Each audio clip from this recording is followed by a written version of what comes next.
Hi, Jim. I want to better understand why you recommend saving 20% of gross income for a goal for retirement savings. Specifically, I want to understand where this 20% number is derived from. And I also want to understand why you base it off gross income rather than net income. All right. Savings rates. Okay, what is your savings rate? Your savings rate is how much money you put away primarily toward retirement is usually the way we think of it, divided by your gross income. That's your savings rate. And I recommend that an attending physician have a savings rate of about 20%. That is not some hard and fast rule. It's just a rule of thumb. And the point of the rule is to get you thinking about what your savings rate is. The point is that a 5% savings rate is not enough.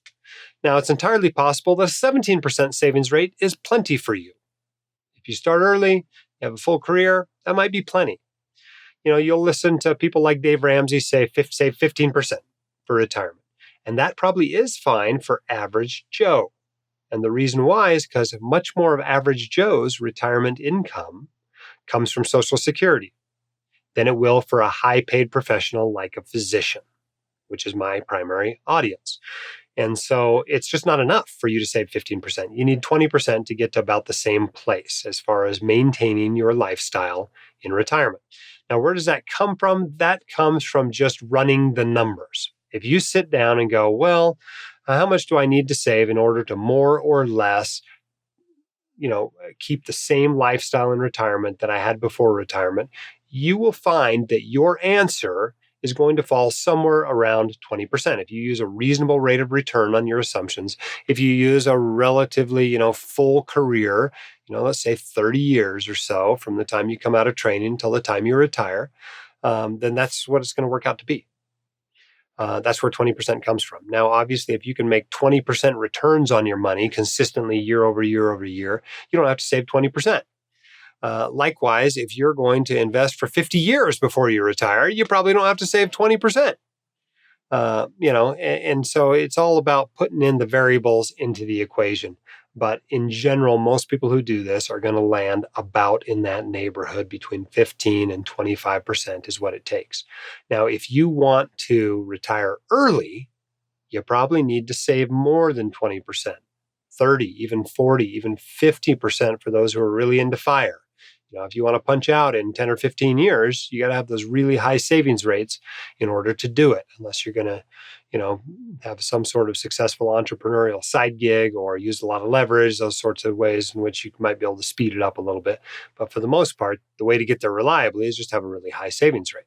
The more you save, the less you spend, the less you need in order to maintain that lifestyle. And that's the way the math works out. Now, why do I use gross instead of net? You could use net as well. Okay, if you want to use net, that's fine with me. Just realize that it's not still 20% of net. It's now going to be more like, 30% of net or whatever works out to, depending on your tax rate. And so that's just the way it works. But I found it easier to just use gross income because it's really easy to look up your gross income even without knowing what you're paying in taxes. And so that's why I use gross income. But if I was using net income, the number would be higher than 20%. So it's really kind of the bad news of physician retirement that it takes a lot of money to retire. And the reason why is that in general, it's safe to spend something like 4% a year of your retirement nest egg and expect your money to last reliably throughout a 30-year retirement. And if you reverse engineer that math, you see that you got to take what you spend, subtract out any guaranteed income sources such as Social Security or a pension, and multiply that by 25. And that's how much you need to retire. And that's a pretty big number for most of us. Most of us, that's a 7-figure number. And, whether it's 2 million or whether it's 6 million, that takes a lot of savings to get there. And so the only way you're going to get there is by saving a whole bunch of your earnings. And how much is that of that? How much of those earnings do you really need to be saving? Something like 20%. Hope that's helpful and answers your question. If you want your questions answered by the White Coat Investor, record your question at whitecoatinvestor.com/YQA or click the link in the description.